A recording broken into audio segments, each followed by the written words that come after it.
This is Mongolian Mindset, and today we're gonna be breaking down one of Linda Barron's temperament matrices, abstract versus concrete. We're gonna be breaking it down so well that even if you're blind, deaf, and dumb, you can still figure out if someone's abstract or concrete. Obviously, every person is both abstract and concrete, but we have a primary choice of where we perceive the world. Okay, and we're gonna be breaking this down so you can figure out yours or your friends, your parent, family members, or even at the bar. Because the Mongolians be at the bar sometimes. So this is the series on how to find anyone's personality type, and we're gonna be going over this. So we're gonna be going over the abstracts and the concretes. The abstracts are going to be your NFs and your NTs, and your concrete are going to be your STs and your SPs. Okay. This will help you eliminate half of the board. Like if someone's abstract, then you're looking at this, and if you're concrete, you're looking at this. Okay. So this is Linda Barron's method. She continued up David Kersey's work. So the way we tend to think about things and the way we use words, the way we perceive the world, do you see it in a concrete lens or do you see it in an abstract lens? First thing you want to look at is tangible versus intangible. Okay, so tangible is something that a person can see, feel, or touch, and thus it has a physical existence. Okay, the intangible is abstract, something a person cannot see, feel, or touch, and thus do not have any of the physical existence. So you'll see a lot of abstract people take abstract ideas and then bring them into the concrete world. Okay, you'll see people like Nikola Tesla, INTP, with all his inventions. He took that from the abstract thoughts in his head to the concrete reality, and now we're very thankful for that. Okay, but you also have concrete people that continue to refine things. So it's not who's better or who's not. It's all about how you see the world. Mainly the people that are envisioning, that's going to be an abstract. Imagine a future possibility, visualizing. If you've seen in other videos where I tell you I can clearly visualize things, like that's like my superpower. Like when I said in the last video, I never let people disrespect me because I visualize myself wearing robes at all times. Like I never let, so that's one of the things that's being abstract. Okay, so I'm always doing that. So I'm more into the abstract world. Then you have conjecturing, making an opinion or thoughts of something with incomplete information. You'll see myself and other NJs make this problem a lot. We'll try to jump on somebody and not have all of the information. We'll jump to a bad conclusion. And you really a lot of times you need to take your time and get the right enough information and then make the jump. But we'll just fucking make the jump. You give us a little bit of shit, we make the jump. And a lot of times we could be fucking wrong. You have conceptualizing, form a concept or idea or something. And then we're going to be getting into the figurative expressions, often use of metaphors or speaking symbolically. Figurative language is a way of expressing oneself that does not use a word strict or realistic meaning. Common in comparison and exaggerations. Figurative language is usually used to add creative flourish to writing or spoken language or explain a complicated idea. And we're going to have Christian breaking these down. Yeah, well, first of all, before I just jump into this, I just want to say a simple way to kind of, conceptualize what we just said was basically concrete is how the world is according to your senses. Abstract would be how it could be or will be, or in the future, or in an alternate reality, let's say, So concrete is how it is according to the senses. Abstract would be, how you conceptualize it in the future or how it could be. That's kind of like a simple way that I can, visualize it. As far as figurative language styles that are commonly used by abstract types, we have all of these. For example, poetic language, alliteration, assonance. Those are mainly used by abstract types. Then we have hyperbole. Hyperbole is when you exaggerate language. Like let's say if I want to say, Mercer, you talk a million words per minute. A million words is a hyperbole, exaggerated statement. That's an example of abstract language. Metaphor or similes. That's when you try to associate an object to something else as in like this is like something, or a metaphor like this is something, to kind of put it in an abstract sense so that people could better understand it. Yeah, I know something like he flow like water or he flowed like water, or he is water, because he's similar very shit. That's flexible similar. in his thoughts. Um, Me being more of a concrete person, I've noticed that I've taken on some of these to better communicate with people who think in abstract ways. So now, like, I use more metaphors than I used to, just so I could connect with those types of people, you know. And symbolism, that's more like when you associate an object with something like the American flag, or like, let's say, the bald eagle or whatever. Yeah. Yeah. So So we got all these here. When you see these, then you know somebody's abstracting. I've always used crazy language as Christian.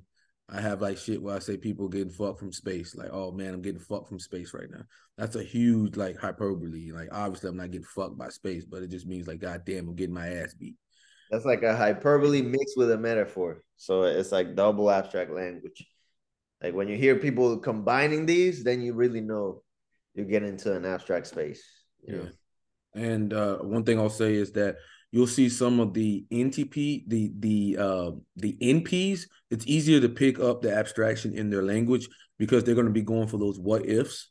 And whenever you see like a what if, that's like big time abstraction. But the NJs is going to be a lot harder to pick up because they're more into symbolism and envisioning and visualizing. That's going to be their strength. So just be aware that you might struggle to see abstractions in your NJs as easy as you would see in your NPs. So we're gonna get over the abstract communication. People talk primarily about the internal abstract worlds. This is gonna be your theories, conjectures, dreams. So like there was a video, I think there was a video with me and Dario Nardi where I was breaking down my dream. I love to break down my dreams, and one of my dreams was um I said it in the video with Dario Nardi. Well, I was realizing that I actually use my inferior function more than I actually think I do, and I'm always trying to lock it away. But that's just who I am, and I'll never get away from it. That's basically what that dream was telling me, that I use FI a lot more than I actually think I do. But it was a crazy ass dream, man. But that's just what I took from that dream. You got people that follow philosophies, you know, like Bruce Lee, Confucius, things like that. Very philosophical. Then you got beliefs, insights. You know, when somebody says, "I got this insight on this," you got your symbolisms, your hypothesis, your patterns, and your fantasies. Generally speaking, these people are future focused. So, like, I'm never worried about today. I'm always thinking about 5 years from now, maybe 3 years from now, next week, whatever. I don't even think about it, especially like my work days. I just throw them. I just see them as like I'm a robot until I'm off. And then on my last day, I start thinking about, goddamn, I got the next 4 days to work. So it's like you're always practically in the future. The only time I actually get out of the future and I actually get a break from the future is when I actually drink alcohol. That is the only time I actually get a break from the future myself. So most of the time, you will see me always doing something because I'm always trying to work on the future. So um, you have your theoretical, your introspection, okay, and generally these people gonna be more idealistic. That's some of your NFs. You see somebody idealistic as fuck, you're like, oh shit, this is an NF here. It's all the whys, the ifs, the what might be, the possibilities of life, and what is ideal. They're gonna be looking for the ideal things. Often see reality is arbitrary, and these, like I said, these are your NFs and your NTs. Chris, you got anything you want to say on that? I guess I could talk a little bit about my experience. Like I'm more of a concrete person, so I'm not really, I wouldn't say I'm an idealist. If anything, I'm a little bit of more on the pessimistic side, because I see the world as it is. Kind of when you strip the societal, what I call societal BS away. Basically, I see everything as how it is, bare bones, when you take all the symbolism and abstract thoughts away. And I think in a way it makes me more pragmatic in that way, because I can act according to the action as it is in the real world concretely, you know. So when I see the idealist is more abstract, it makes a lot of sense. but I'm also introspective. So we can say, everyone has the ability to do both, but it's what basically your pattern of what you do the most is what's going to decide whether you're abstract or concrete, right? Yeah, I can talk about this one time. This is a crazy ass story. So, me and Chris, like I got to give you guys a little bit of the backstory. So, me and my brother, Christian and Jared, it was always teams, me and Christian versus them two, right? And if we ever caught one of them alone or they caught us alone, they beat the shit out of us. Everything was fair game, but you couldn't hit nobody in the face, right? So my brother, he's a terrorizer. He beat the shit out of me and Christian, right? So me and Christian sitting on the trampoline, right? And I'm sitting on the trampoline and I said, Christian, bro, what if I put this chair behind this fucking door, right? We go chase, get my brother amped up. He runs after us, right? He's gonna hit this fucking chair, right? Christian looks at me. He said, bro, that's the stupidest shit I ever heard. That shit ain't never gonna work, right? He's I just look gonna at jump over the chair. huh? He gonna jump over the chair as soon as he see us jump, right? So I'm gonna let Christian go ahead and finish the story. So Mercer's like, man, let's just try it. Let's just try it, right? So we set up the chair, and Laris is outside. No, no, no, no, no, no. All right, this is what you got to tell the whole fucking story, Chris. You can't just fucking just bullshit the story. So there's like this like outside door portion of my old house where it was like Yeah, I you was gonna could get run into out this that. door, right? So we had the door, we had the chair set up right there. We opened the door, we ran in there, amped my brother up, start beating the shit out of him, right? So he like gets up and starts chasing us. I take off first. I'm out of there. Christian comes, Christian takes off too, right? I Right jump behind him. over the fucking chair. Boom, I'm out of there. Christian jumps over the chair. He almost grabs Christian ass, right? Almost. Boom! He hits that chair like a damn truck, right? I just see my brother slide all over the fucking ground, like do. It's one of those old steel chairs. Mm-hmm. He slides all over the ground like a car accident, right? I ran on the trampoline, right? I'm laughing and shit. I think this shit's absolutely hilarious. This is exactly what I visualized. Christian dumbass on the other side of my brother with the shit. My brother gets up and I see this shit. I'm like, Christian's about to fucking die. No, Right? no, I ran. What are Huh? you talking about? I No, no, ran. no, no, no. You was on the other side and he got up. He got up and he was hobbling. And then he Oh went yeah, over to the shed and he started beating the like we had this big ass shed. I'm talking about like probably like a $4,000 shed. yeah. And my brother just started beating this shit with his fist. Made And out I'm of metal. huh? Shed was made out of metal, and he started beating the hell out of the shed. And me and Mercer was scared. No, no, you was hey, I was scared for Christian because he's on the other side with my brother, right? Yeah. And he just like beating the shit out of the shit. And I'm like, oh shit, Christian about to fucking die. my brother that went from SP forward to sexual, SC demon. He beating the shit out of the shit. I'm like, Christian's gonna die. And my brother just hobbles inside. And Christian run over and we like laugh. But boy, we were scared there, boy. I didn't even think about like what would happen afterwards. But yeah. Yeah, Mercer Woo. didn't think of the consequences. But it was a great time though. But yeah, that's an example of Mercer Visualization. being future focused and thinking about the future, basically. Whereas me, I was thinking about, well, the chair, it's short enough that he could just jump over it, but he was You gonna just see us visualizing, jump. what would happen, in the future. And that's the difference between him and me, basically. That shit was hilarious. My brother, that's why my brother says I have no empathy whatsoever because I've done a whole bunch of terrible shit to him. My older brother, he's an absolutely amazing guy. He's the reason why I'm able to be the person that I am. I could not be the happy person that I am without my brother. He's taking a lot of shit with his SP4 ass. He's taking a lot of shit from me. And Christian. Christian, want to read the concrete communication? Yeah, so concrete communication is basically people that talk primarily about the external, the concrete world of every day. So, like I was explaining, how the world is through the senses. It's usually, described with facts, figures, work, play, home, family, news, sports, and weather. Well, news, real news, not, opinion pieces. Primary focus is what is experiences and observations. So, like we said, what you can experience and see for yourself, that's concrete. They're usually in the present or past, so events that have already happened or are happening currently. Looks what's proven and realistic, what is real. Often see future ideas as arbitrary. All the who, what, when, where, and how much of life. Artisans, SPs, and guardians, SJs, are concrete in communication. Chris, you got anything you want to share as a SP?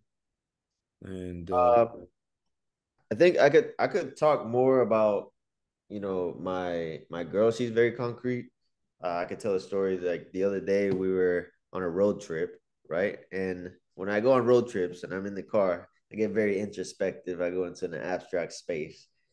So it was night and we had like a full moon ahead, right? So we're driving, and all of a sudden I get this idea, and I'm just like, man, like, what if we lived on a planet that had two moons instead of one, right? Like, how would that change, our reality or whatever? Like nighttime, like how would the tides be and all that stuff, right? So I mentioned this idea to my girl, who's very concrete, and she's like, why are you even thinking about that? Like, where is that coming from? Like, what does it matter if we had two moons instead of one, right? Because she sees it as arbitrary. She's way more concrete than me. And that's an example of like what happens to a very concrete person when you give him an abstract idea. It's like he sees it, or he or she see it as arbitrary because they live in the now and the reality of what's happening now, mm-hmm. or how things are now. Yeah. But then another example would be, I also mentioned, we were driving on the road and there was a lot of traffic. And I'm like, man, this system that we created for traffic is very dangerous. Like whoever made this up wasn't really thinking like there's a reason why we have so many accidents. We have all these cars on the road at the same time. I wonder if it could be different, right? So I mentioned this to her, and same thing. She's like, it's like, what if it was different? Like that's how it is now. That's all that matters is how it is now. Like she didn't want to hear about how it could be, So Yeah, yeah. It's tough sometimes. It's really tough when you're with concrete people sometimes, because they'll shoot down pretty much anything. I remember when we were kids, I used to come up with this shit. It'd be me and Christian. I was like, yo, Christian, bro, fucking. And this is what I've always told Christian. He would tell you this. I've always said, bro, we're gonna run for politics in the future. Like I've always told him that since we were fucking, what, were like 15, 15, 16. yeah, you I've always always said we're gonna run for politics. Christian like, bro, I don't even know. I'm like, fuck that. This is what we go fucking do, bro. And this is how we gonna do it. I'm always thinking about like shit like that, because that's what excites me. That's what gets me out of bed in the morning. It's not about like what it is today. Um, so well, sometimes like Marcel will come up with an idea that's in the future, and if it's not, like for example, I think one time he said he was gonna go back to school for programming or something, but then he wanted to do politics also. And I'm like, bro, you can't do both. Like you either like go the politics route or you do this or you do that, because they don't match up, right? So sometimes like a concrete person will kind of bring you back to reality if you're too abstract. It's like, hey, with this amount of time that you got, you could go this way or you could go that way. You're not gonna. There's no reason to do both. You know what I mean? And the mercer's like, well, I guess you're right. Da, da, da, da. But then what I also kind of discovered is that sometimes being too concrete will actually limit you because you think too realistically. Like sometimes you need to think bigger, and abstract people are very good at that. They can think bigger and think of other possibilities that might not be within a concrete person's brain or even mindscape. You mm-hmm. know what I mean? Yes, So, yes, so sometimes it's good to turn that concrete brain off and just think big, because part of thinking big is you land somewhere close. around where you wanted to be, Yeah. and it might be farther than what you thought was possible. You know what I mean? So Yeah, and I can say for a lot of time for the abstract things, it can be tough because you may be abstracting a lot of things, but you're not taking care of your health. You're not like being realistic. Sometimes you got to be more realistic. And as abstract people get older, they'll tend to come back into the concrete more. And as concrete people get older, they'll start to take on more abstract properties, because this is how the world works. Um, Well, the but thing is, like, if you're when I was younger, I was way more concrete, and I got burned for it enough where you start to like really doubt how much you know. You know, it's like, yeah, I can be concrete, but I'm concrete within my own perspective, right? And I have to realize after a certain amount of time of, just being on this earth, you get to know, like, hey, my perspective is not always correct, or I might be missing something. Mhm. Therefore, I can't completely trust my senses on what is the right move. I have to look outside of myself to find the best move. Or I have to have a combination of both. I can't just have one. You know what I mean? I could bring up another example. When my brother was talking about mermaids exist, my older brother was talking about mermaids exist, right? Christian shot that shit down with like bombs from Baghdad, okay? Bombs from fucking Baghdad. He shot that shit down. You stupid motherfucker. No fucking mermaids exist, blah, blah, blah. And then, my brother's like, you ever been down there? Has anybody ever discovered the ocean floors and things like that? Oh no, you haven't. You haven't? Okay, then it's a possibility. And that's the abstract, thing. That's abstract versus concrete right there. Yeah. So, yeah, you'll notice these things. Like I said, there's downsides to being too abstract, and there's downsides to being too concrete. You want the perfect mix. Probably gonna yield you the best fruit. Yeah. But if we're gonna be real, you'll never have the perfect mix. You'll land somewhere in the middle, but that's why you need a group. That's why you need other perspectives to Mm-hmm. bounce your ideas off of, because their combination of concrete abstract might be different than yours. But if you mix both, you'll probably reach a better conclusion if as opposed to if you did it by yourself. Yeah. It's the reason why me and Christian have always been a pretty good team. Because I may come up with some crazy shit, but then Christian will rein them bitches in. He'll rein them in. Make them more realistic. Because I'll start out very far out there, but Christian will rein those plans back in. Like, oh, merch, bro, that shit, bro, that shit ain't never gonna work. I started visualizing the crazy shit. You remember the sorority role plan? Yeah, yeah, It's like, bro, I'm just like going off like in my own space, like planning this shit out of my head, like what we gonna do, how we gonna do it, how much fun we gonna have, all this type of shit. And Christian's like, bro, we ain't gonna do that shit. Listen, you know. So like, yeah. Well, that was different though. That was different. That was more of like what you want to do versus what I wanted to do. But that plan would have worked if we did it the way you said it though. If that was my goal, what you wanted would have worked for sure.